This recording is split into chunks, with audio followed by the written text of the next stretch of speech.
Hello दोस्तों, नमस्कार। बात कर लेते हैं आज की दिन भर की सारी बड़ी खबरों की, जहां सबसे पहले आपको बताएंगे बांग्लादेश में उबाल के बीच बॉर्डर पर जुटे बांग्लादेशी लगाए भारत विरोधी नारे। आनंद फानन में भारत बांग्लादेश सीमा पर हाई अलर्ट। त्रिपुरा और मिजोरम पहुंचे पूर्वी कमान प्रमुख। दोस्तों, वहीं प्रधानमंत्री नरेंद्र मोदी जी भी पहुंच रहे हैं बंगाल। उधर आपको बताएंगे शरीफ उस्मान हादी के जनाजे की नमाज को सिंगापुर में नहीं मिली इजाजत। उस्मान हादी का शव पहुंचा ढाका। दोस्तों, फिर आज बवाल मचने की भारी आशंका। जी हां, उस्मान हादी की हत्या, यूनुस सरकार पर शक। आईएसआई भी है क्या इसमें शामिल? बांग्लादेश में बवाल की 3 थ्योरी भी आपको बताएंगे। वहीं दोस्तों, क्या बांग्लादेश पर अमेरिका की है पैनी नजर? सोशल मीडिया के पोस्ट ने बढ़ा दी हलचल। इतना ही नहीं, आपको बताएंगे भारत को भड़काने की कोशिश कर रहा है बांग्लादेश। जमीन के बाद अब समंदर में भी भारी तनाव। तो उधर आपको बताएंगे भारत के लिए फिर आगे आया रशिया। एक की जगह इतने सबमरीन दे रहे हैं पुतिन। मिल गई धमाकेदार डील। तो वहीं बेलारूस के राष्ट्रपति लुकाशेंको ने की भारत की जमकर तारीफ। आज एक से एक बेहतरीन खबर आपको बताने वाले हैं। बस आप वीडियो के लास्ट तक बने रहेगा। और खबरों में आगे बढ़ने से पहले मानते हैं कि भारत के विरोधी भारत का कुछ भी नहीं बिगाड़ पाएंगे और अपने में ही जलकर खाक हो जाएंगे। जिस प्रकार से बांग्लादेश अब पाकिस्तान के साथ मिलकर भारत को हर तरीके से खाने का प्रयास कर रहा है। अगर आप भी मानते हैं मोहम्मद यूनुस की चालें कामयाब नहीं हो पाएंगी, तो इस वीडियो को लाइक करके, चैनल को सब्सक्राइब करके, बेल आइकन दबा के कमेंट में जय हिंद कह दीजिएगा। बात करते हैं पहली और सबसे बड़ी खबर की, जहां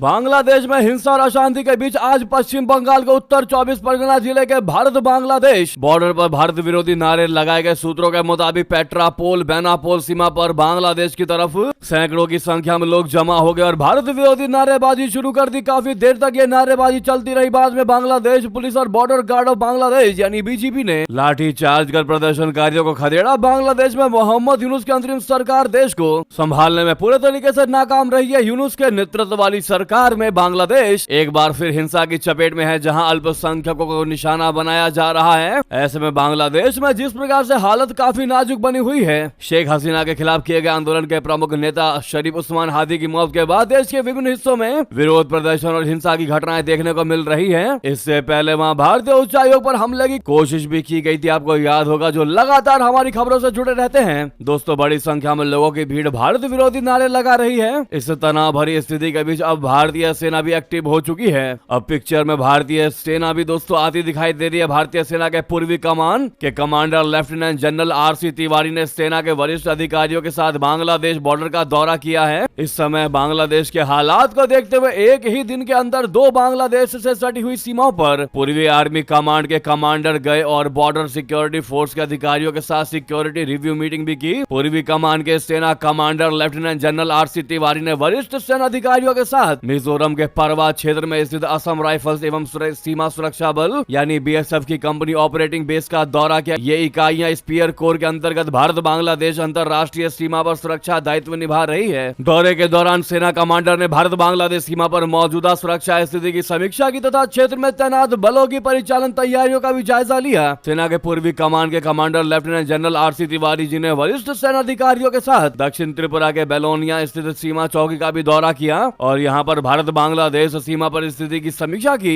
यानी कि दोस्तों, जहां जहां भारत के साथ बांग्लादेश का बॉर्डर लगता है, वहां पर हाई अलर्ट जारी कर दिया गया है भारत की तरफ से और भारतीय सेनाएं पूरे तरीके से चाक चौबंद अलर्ट होकर खड़ी हैं किसी भी गतिविधि का तगड़ा जवाब देने के लिए। दोस्तों, वहीं आपको बता दें शरीफ उस्मान हादी के जनाजे की नमाज को सिंगापुर में नहीं मिली इजाजत। हारकर शव पहुंचा ढाका। दोस्तों, आज संसद भवन के पास होगी जनाजे की नमाज, इसीलिए हाई अलर्ट जारी। बांग्लादेश के कट्टर भारत विरोधी नेता शरीफ उस्मान हादी की मौत से देश भर में हिंसा जो भड़की है, उसको लेकर जगह जगह प्रोटेस्ट जो हो रहे हैं। अब ये नई जानकारी निकलकर सामने आई कि सिंगापुर में उसको इजाजत नहीं दी गई है कि उसके जनाजे की नमाज को वहाँ पर पढ़ी जाए। ऐसे में हादी का शव सिंगापुर से ढाका एयरपोर्ट पर पहुंचा दिया गया है। हिंसा का आलम दोस्तों यहाँ तक है कि इस निंदा के आरोप में दंगाइयों ने एक हिंदू शख्स को पीट पीट कर मार डाला। और मारने का तरीका कैसा था अगर हमने आपको बताया तो वाकई में आपका भी खून खोल जाएगा, क्योंकि दंगा कहीं से भड़की और इन कट्टरपंथियों ने जान किसी की और की ले ली। जी हाँ, इन दंगाइयों ने हिंदू शख्स को पीट पीट कर मार डाला और इन लोगों पर अब तक यूनुस सरकार की तरफ से कोई भी एक्शन नहीं लिया गया दोस्तों, जो कि बहुत ही ज्यादा शर्मनाक बात है। आखिर ये क्या सुरक्षा देंगे बांग्लादेश में अल्पसंख्यकों को? खैर, आपको बता दें इस हादी के शव को शुक्रवार शुक्रवार दोपहर 2:30 बजे जातीय संसद भवन के पास साउथ प्लाजा लेकर जाएगा, जहां जनाजे की नमाज अदा की जाएगी। इसको लेकर एडवाइजरी जारी कर दी गई है। लोगों से किसी भी तरह का बैग और भारी सामान नहीं लाने की सलाह दी गई है। दोस्तों फिर एक बार आज बांग्लादेश में हिंसा भड़कने के कयास लगाए जा रहे हैं जब इनका जनाजा चलेगा। तो वहीं आपको बता दें बांग्लादेश में बवाल की 3 सबसे बड़ी थ्योरी क्या है। पहली तो यह है कि उस्मान हादी मोहम्मद यूनुस के लिए राजनीतिक चुनौती बन चुका था। दूसरी वजह यह है कि हादी ने कई बार सार्वजनिक मंचों में यूनुस सरकार की आलोचना की थी। तीसरी वजह यह है कि उस्मान हादी खुद भारत विरोधी कट्टरपंथी नेता होने के साथ ही बांग्लादेशी युवाओं में भी काफी लोकप्रिय था। उस्मान हादी की हत्या के पीछे यह थ्योरी बड़ी तेजी से चल रही है कि यूनुस सरकार को उस्मान हादी से बगावत का डर था, क्योंकि उस्मान हादी और उसके संगठन के लोगों को अंतरिम सरकार में कोई जगह नहीं दी गई। उल्टा उस्मान हादी के संगठन इनकलाब मंच पर बैन लगा दिया गया और जब उस्मान हादी ने निर्दलीय चुनाव लड़ने का ऐलान किया तो उसका कत्ल करवा दिया गया।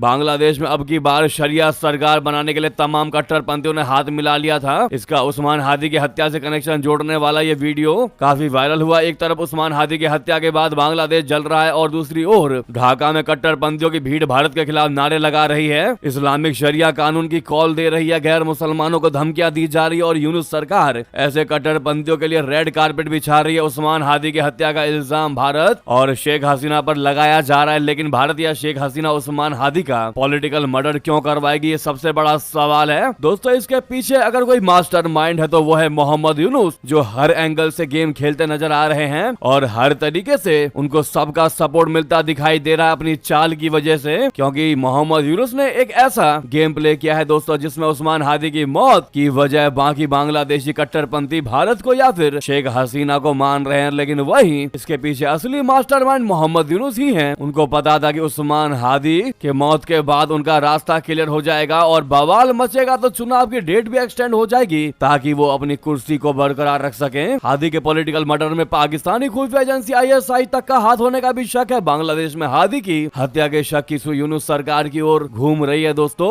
और माना यह जा रहा है कि ISI के साथ मिलकर यूनुस सरकार ने ये पूरा गेम रचा है, क्योंकि कई ऐसी बातें हैं जो हादी की हत्या में यूनुस सरकार पर सवाल खड़े करती है, जो हमने आपको बताया। आपको क्या लगता है दोस्तों, अपनी राय जरूर दीजिएगा, कौन है मास्टरमाइंड। तो वहीं आपको बता दें क्या बांग्लादेश पर अमेरिका की है पैनी नजर, एक सोशल मीडिया पोस्ट ने बढ़ा दी हलचल। दोस्तों बांग्लादेश में 2026 के आम चुनाव के मद्देनजर अमेरिका की पैनी निगरानी जारी है। इस बात की तस्दीक अमेरिकी दूतावास की ओर से हाल ही में सोशल मीडिया पर जारी किए गए एक विस्तृत पोस्ट से हुई है। दरअसल बांग्लादेश में एक युवा नेता की मौत के बाद अमेरिकी दूतावास ने जो चेतावनी जारी की उसने राजनीतिक और कूटनीतिक हलकों में हलचल मचा दी। जानकारों का कहना है कि आज तक किसी नेता को लेकर अमेरिकी एजेंसी ने इतनी डिटेल और हर पहलू को कवर करते हुए सार्वजनिक पोस्ट नहीं किया था। हर छोटी बड़ी जानकारी के साथ जारी यह अलर्ट एक साफ संदेश देता है कि अमेरिका बांग्लादेश के हालात पर लगातार नजर रख रहा है, पल पल की मॉनिटरिंग हो रही है। कुछ विश्लेषक इसे डीप स्टेट की सक्रियता से भी जोड़कर देख रहे हैं। हालांकि आधिकारिक तौर पर अमेरिकी दूतावास ने इसे सिर्फ सुरक्षा से जुड़ा सामान्य अलर्ट बताया है। अमेरिकी दूतावास ने इस कार्यक्रम को लेकर ढाका और पूरे बांग्लादेश के लिए एडवाइजरी जारी कर दी है। पोस्ट में साफ साफ कहा गया है कि कार्यक्रम के दौरान बेहद भारी ट्रैफिक रहने की संभावना है, बड़े और अचानक होने वाले जमावड़े हो सकते हैं, शांत दिखने वाली सभाएं भी हिंसक रूप ले सकती हैं। अमेरिकी नागरिकों को प्रदर्शन और बड़े जमावड़ों से दूर रहने, सतर्कता बरतने और अपने आसपास की स्थिति पर नजर रखने की सलाह दी गई है। वहीं आपको बता दें बांग्लादेशी नेता के 7 सिस्टर्स वाले भड़काऊ बयान पर शशि थरूर की लताड़, कहा वो होता कौन है ऐसा कहने वाला। थरूर ने बांग्लादेश में शांति और लोकतंत्र की बहाली का आह्वान करते हुए कहा कि बांग्लादेश सरकार को यह सुनिश्चित करना चाहिए कि वहां भारत के मूल हितों को नुकसान न हो। इससे पहले थरूर की अगुवाई वाली संसदीय समिति शेख हसीना की सरकार जाने के बाद वहां के बिगड़ते हालात पर संसद को एक विस्तृत रिपोर्ट भी दे चुकी है। वहीं 7 सिस्टर वाले बयान पर लताड़ लगाते हुए शशि थरूर ने कहा कि आपने एक स्टूडेंट लीडर का हाल में बयान देखा होगा जो कह रहा है कि वो 7 राज्यों को बाकी भारत से अलग करने जा रहा है। आखिरकार वो होता कौन है इस तरह की बातें करने वाला, लेकिन लोग ऐसा कह रहे हैं, कर रहे हैं और इसी वजह से हमें इस बात का पूरा एहसास है कि वहाँ ऐसे लोग खुलेआम घूम रहे हैं। ऐसे में अगर आप भी मानते हैं दोस्तों कि भारत चाह कर भी बांग्लादेश कुछ नहीं बिगाड़ सकता, ये कट्टरपंथी ये जमात कुछ नहीं बिगाड़ सकता, तो अपनी राय जरूर दीजिएगा कमेंट में दोस्तों। लेकिन वीडियो को अभी तक लाइक नहीं किया तो लाइक का बटन अवश्य दबा लीजिएगा, सामने बटन है दबा दीजिएगा। अगली खबर की बात करते हैं जहां पर इतना ही नहीं आपको बता दें जमीन पर तनाव पैदा करने के साथ साथ अब दोस्तों समंदर में भी तनाव पैदा कर रहा है बांग्लादेश भारत के लिए। भारत को भड़काने की कोशिश कर रहा है। बता दें, एक तरफ जहां बांग्लादेश में जमीनी स्तर पर भारत विरोधी प्रदर्शन हो रहे, वहीं समुद्र में भी दोनों देशों के बीच तनाव लगातार बढ़ रहा है। पिछले 2 महीनों में एक अजीब पैटर्न ने भारत का ध्यान खींचा है। बंगाल की खाड़ी में भारतीय समुद्री सीमा में बांग्लादेशी मछली पकड़ने वाली नावों की संख्या बढ़ रही है। 15 दिसंबर को मामला तब और बिगड़ गया जब बांग्लादेशी नेवी के एक पेट्रोलिंग जहाज ने 16 मछुआरों को ले जा रही एक भारतीय नाव को टक्कर मार दी, जिससे वो पलट गई। दोस्तों ये मामला इसलिए भी अहम है क्योंकि ये सब ऐसे समय हो रहा है जब अगले साल फरवरी में बांग्लादेश में चुनाव होने वाले हैं और वहां भारत विरोधी घटनाएं लगातार बढ़ रही हैं। शेख हसीना सरकार के गिरने के बाद से बांग्लादेश ने मोहम्मद यूनुस के नेतृत्व में भारत के पड़ोसी इलाके बंगाल की खाड़ी में अपना प्रभाव बढ़ाने की कोशिश की। असल में मोहम्मद यूनुस पहले भी यह दावा कर चुके हैं कि बांग्लादेश इस पूरे क्षेत्र के लिए समुद्र का रखवाला है, जो भारत के लिए बहुत बड़े किसी चिंता से कम बयान नहीं है दोस्तों, जो भारत के लिए चिंता पैदा करने वाला बयान है। अगली बेहतरीन खबर की बात कर लेते हैं, जहां पर भारत के लिए फिर आगे आया रशिया। एक की जगह 3-3 सबमरीन दे रहे हैं पुतिन। भारत को मिल गई धमाकेदार डील। बता दें, भारतीय नौसेना की बढ़ती अंडर वाटर क्षमता की कमी को दूर करने के लिए रूस आगे आया है। एक बड़ा कदम उठाते हुए रशिया ने भारत को 3 refurbished kilo class diesel electric submarine देने का प्रस्ताव दिया है। बताया जा रहा है कि इस ऑफर की कीमत $1 बिलियन से भी कम है, जिसका मकसद भारतीय नौसेना के कम होते बेड़े के लिए एक अंतरिम समाधान खोजना है। रूस की तरफ से आया प्रस्ताव दिसंबर 2025 में रूसी राष्ट्रपति व्लादिमीर पुतिन की नई दिल्ली यात्रा के तुरंत बाद आया है। पुतिन की यात्रा में 2028 तक एक परमाणु संचालित अंकुला क्लास अटैक पनडुब्बी को लीज पर देने का आश्वासन दिया गया था। इसके बाद अब रशिया ने तुरंत मिलने वाला पारंपरिक विकल्प पेश कर दिया है। ये विकल्प है रूसी नौसेना के सरप्लस रिजर्व से लिए गए 3 पूरी तरह से अपग्रेड किए गए किलो क्लास सबमरीन। रक्षा सूत्रों के मुताबिक इन पनडुब्बियों की सर्विस लाइफ को 20 साल बढ़ाने के लिए उनका बड़े पैमाने पर मॉडर्नाइजेशन किया जाएगा। इस पैकेज को एक किफायती उपाय बताया जा रहा है, जिसकी अनुमानित लागत प्रति जहाज $300 मिलियन से भी कम है। इसे भारतीय नौसेना के सांस लेने लायक स्थिति बताया जा रहा है, क्योंकि 2030 के मध्य तक बेड़े में भारी कमी का सामना करना पड़ सकता है। दोस्तों वहीं आपको बता दें, बेलारूस के राष्ट्रपति लुकाशेंको ने की भारत की जमकर तारीफ। अमेरिका, रूस और चीन के सामने भारत वैश्विक शक्ति का उभरता नया केंद्र जैसा दे दिया बयान। दोस्तों प्रधानमंत्री नरेंद्र मोदी जी के नेतृत्व में दुनिया में भारत के उभरते कद की हर कोई तारीफ करते नहीं थक रहा। अब बेलारूस के राष्ट्रपति अलेक्जेंडर लुकाशेंको ने भारत की जमकर तारीफ की है। उन्होंने भारत को वैश्विक शक्ति के उभरते केंद्र के रूप में सराहा है। अपने हालिया भाषण में उन्होंने कहा कि दुनिया में 3 प्रमुख शक्ति केंद्र है, चीन, रशिया और अमेरिका, जबकि यूरोपीय संघ चौथा केंद्र हो सकता है, लेकिन आंतरिक कलह के कारण यह कमजोर पड़ सकता है। इसके विपरीत भारत नया आकर्षण केंद्र बन रहा है। दोस्तों लुकाशेंको का यह बयान ऐसे वक्त में सामने आया है जब अमेरिका ने भारत पर 50% टैरिफ लगा रखा है। इसके चलते भारत और अमेरिका के संबंध सबसे निचले स्तर पर पहुंच गए हैं। लुकाशेंको की यह टिप्पणी ट्रंप के उस बयान को भी झटका देती है जिसमें उन्होंने भारत रशिया को डेड इकोनॉमी कहकर संबोधित किया था। मगर सच्चाई यह है कि भारत की अर्थव्यवस्था तेजी से बढ़ रही है। अंतर्राष्ट्रीय मुद्रा कोष यानी IMF ने 2025-26 के लिए भारत की जीडीपी वृद्धि दर का अनुमान 6.6% तक बढ़ाया है, जबकि घरेलू कुछ अनुमान इसे 7% से भी ऊपर बता रहे हैं। दोस्तों भारत दुनिया की सबसे तेज बढ़ती बड़ी अर्थव्यवस्थाओं में से शीर्ष पर बना हुआ है, जो डिजिटल नवाचार, विनिर्माण और नवीकरणीय ऊर्जा से प्रेरित है। देश के युवा उद्यमी और स्टार्टअप इस विकास की रीढ़ हैं। ऐसे में थैंक यू लुकाशेंको। कमेंट में जरूर कह दीजिएगा। अगली खबर बता दें, भारत ओमान ट्रेड डील से खुले बम्पर मौके 58% सामान पर 0 टैरिफ। सर्विस सेक्टर को मिलेगा जबरदस्त बूस्ट। दोस्तों खाड़ी देशों के साथ भारत की आर्थिक साझेदारी को एक नया आयाम देते हुए भारत और ओमान के बीच गुरुवार को व्यापक आर्थिक साझेदारी समझौते पर हस्ताक्षर हो गए। ये डील सिर्फ व्यापारिक आंकड़ों तक सीमित नहीं है, बल्कि इससे भारतीय निर्यात को, सर्विस सेक्टर, स्टार्टअप्स और यहाँ तक कि आयुष व आयुर्वेद इंडस्ट्री के लिए भी बड़े अवसर खुलने वाले हैं। खास बात यह है कि इस समझौते के तहत ओमान भारत की अपनी 58% से ज्यादा टैरिफ लाइनों पर शुल्क फ्री पहुंच देगा, जिससे भारतीय सामान अब वहां और ज्यादा सस्ते हो जाएंगे। दोस्तों इतना ही नहीं, ओमान ने माना भारत का हलाल सर्टिफिकेट एक्सपोर्ट को मिलेगा बड़ा बूस्ट। भारत सरकार के हलाल सर्टिफिकेट को ओमान ने मान्यता दे दिया। इससे पहले मीडिया इससे संबंधित प्रोडक्ट्स के एक्सपोर्ट पर दूसरी एजेंसियां हलाल सर्टिफिकेट देती थी। अब पहली बार ओमान ने भारत सरकार के हलाल सर्टिफिकेट को मान्यता दी है। सरकार हलाल सर्टिफिकेशन को सेंट्रलाइज्ड बनाने के लिए मिशन मोड पर काम करेगी। इसके साथ ही पहले ओमान ने मार्बल ब्लॉक के एक्सपोर्ट पर पाबंदी पाबंदी लगाई हुई थी, अब भारत में ओमान के मार्बल का इंपोर्ट हो सकेगा। दोस्तों इतना ही नहीं, ओमान में जैसा प्रधानमंत्री नरेंद्र मोदी जी का वेलकम हुआ, इसको देखकर हिल गया मुस्लिम वर्ल्ड।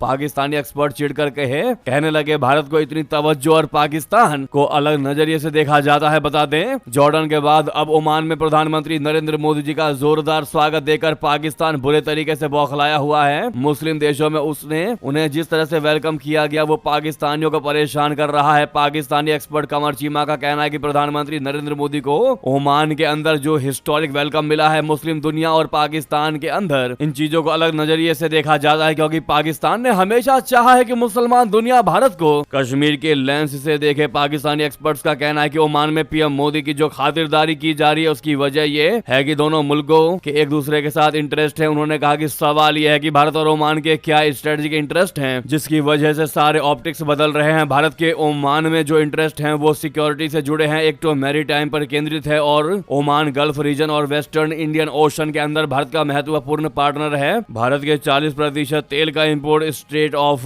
हॉर्मुज के जरिए जाता है। स्ट्रेट ऑफ हॉर्मुज के एग्जिट और एंट्री पॉइंट के ऊपर है। यानी खुद पाकिस्तानी एक्सपर्ट भी ये मानने को तैयार है कि भारत को वीआईपी ट्रीटमेंट मिलता है, जबकि पाकिस्तान को अलग नजरिए से देखा जाता है, उसको आतंकिस्तान के नजरिए से देखा जाता है। ये बात हर कोई जानता है। आपकी जो भी राय हो दोस्तों कमेंट में मेरा भारत महान लिखना मत भूलिएगा। अगली खबर की बात करते हैं, जहां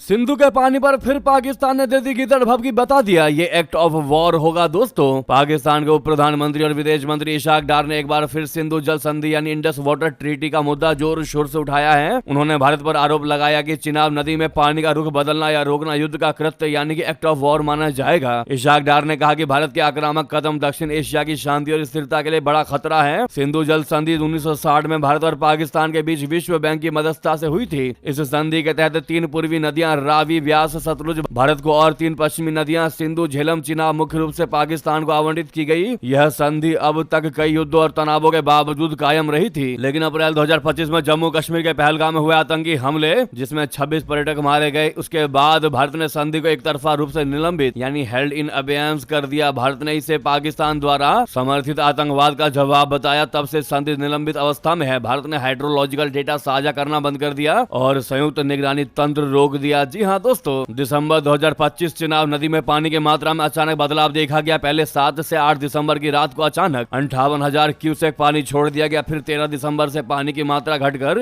870 से 1000 क्यूसेक रह गई। पाकिस्तान का आरोप है कि भारत ने बिना पूर्व सूचना के पानी छोड़ा और फिर कम कर दिया, जिससे उनकी फसलें खासकर गेहूं प्रभावित हो रही हैं। पाकिस्तान ने इसे पानी का हथियार बनाना और संधि का उल्लंघन तक बता दिया। इस पर आपकी क्या राय है दोस्तों, जरूर कमेंट करके बताइएगा। वहीं आपको बता दें, ताइवान को अमेरिका से बड़े पैमाने पर हथियारों की बिक्री हमारे आंतरिक मामलों में स्पष्ट हस्तक्षेप है। जी हां, चीन का बड़ा बयान। दोस्तों चीनी विदेश मंत्रालय के प्रवक्ता क्यू चखुन ने एक नियमित प्रेस कॉन्फ्रेंस आयोजित की। ताइवान को अमेरिका द्वारा बड़े पैमाने पर हथियारों की बिक्री की चर्चा में कवो चियाखुन ने कहा कि कल हमने इस मुद्दे पर चीन का दृढ़ रुख अब स्पष्ट किया है। ताइवान को अमेरिका द्वारा बड़े पैमाने पर हथियारों की बिक्री चीन के आंतरिक मामलों में घोर हस्तक्षेप है, जो चीन की संप्रभुता, सुरक्षा और क्षेत्रीय अखंडता को गंभीर रूप से कमजोर करती है। ताइवान जल डबरू मध्य में शांति और स्थिरता को गंभीर रूप से नुकसान पहुंचाती है और ताइवान स्वतंत्रता के अलगाववादी बलों और बाहरी दुनिया को एक गंभीर रूप से गलत संदेश भेजती है। चीन इस पर अपनी कड़ी असंतुष्टि और कड़ा विरोध व्यक्त करता है और चीन ने अमेरिका के समक्ष तत्काल विरोध दर्ज कराया है। दोस्तों नेक्स्ट खबर की बात करते हैं, जहां पर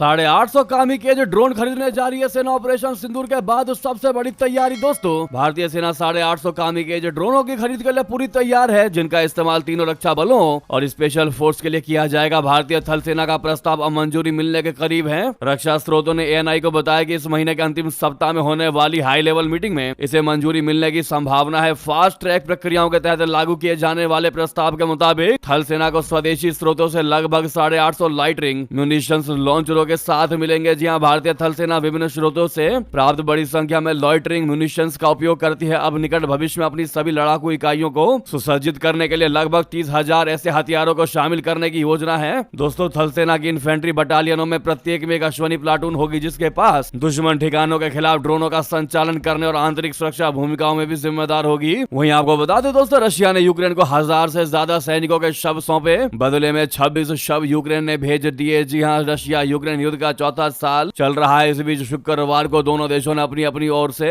युद्ध में मारे गए सैनिकों के शवों का आदान प्रदान किया। रशिया और यूक्रेन के अधिकारियों ने इस बात की जानकारी मीडिया से साझा की। क्रेमलिन के सहयोगी व्लादिमीर बेनेंस्की ने कहा कि रशिया ने यूक्रेन को 1000 यूक्रेनी सैनिकों के अवशेष सौंप दिए हैं और कीव से 26 रूसी सैनिकों के शव प्राप्त किए हैं। तो वहीं आपको बता दें,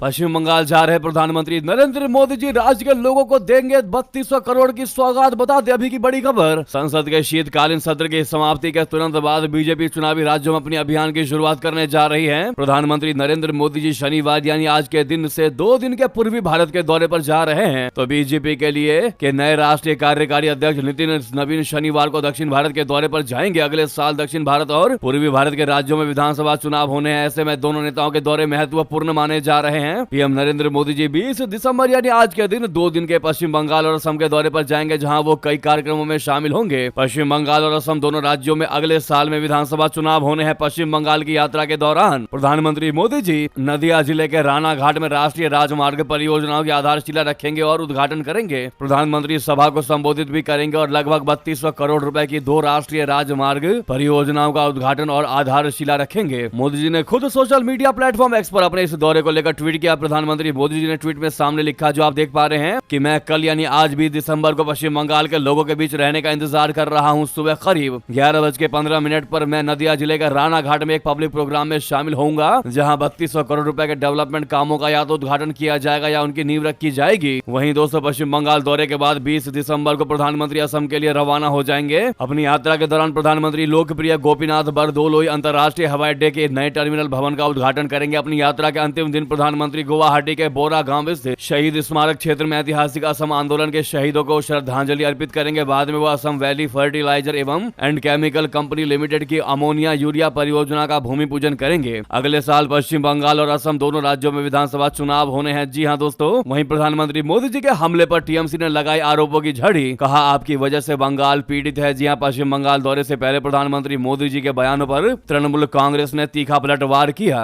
सत्तारूढ़ टीएमसी ने आरोप लगाया कि राज्य की बदहाली के लिए केंद्र सरकार जिम्मेदार है। पार्टी ने शुक्रवार को एक्स पोस्ट में कहा कि केंद्र ने बंगाल का बकाया रोका, उसकी सांस्कृतिक पहचान का अपमान किया और यहां के लोगों को निशाना बनाया। हालांकि टीएमसी ने यह भी कहा कि प्रधानमंत्री का एक अतिथि के रूप में बंगाल में स्वागत किया जाएगा। ये टीएमसी का बयान दोस्तों प्रधानमंत्री मोदी जी के बंगाल जाने से पहले दिया गया है। आप क्या जवाब देना चाहेंगे इन टीएमसी के नेताओं को, जो लगातार एक तो बंगाल में हिंसा रोक नहीं पा रहे, दूसरी तरफ केंद्र की मोदी सरकार की हमेशा आलोचना करती नजर आती है। आपकी इस पर क्या राय है दोस्तों? अपनी राय जरूर दीजिएगा। साथ ही साथ ये थी कि सारी बड़ी जानकारी आपको खबर कैसी लगी अवश्य बताएगा। लगे हाथ तो वीडियो को लाइक करके इस चैनल को सब्सक्राइब करके बेल आइकन दबा के कमेंट में जय हिंद कह दीजिएगा। मिलता अगली बड़ी खबर में। यहां तक बने रहने के लिए आप सभी का बहुत बहुत धन्यवाद, बहुत बहुत आभार। जय हिंद, जय भारत।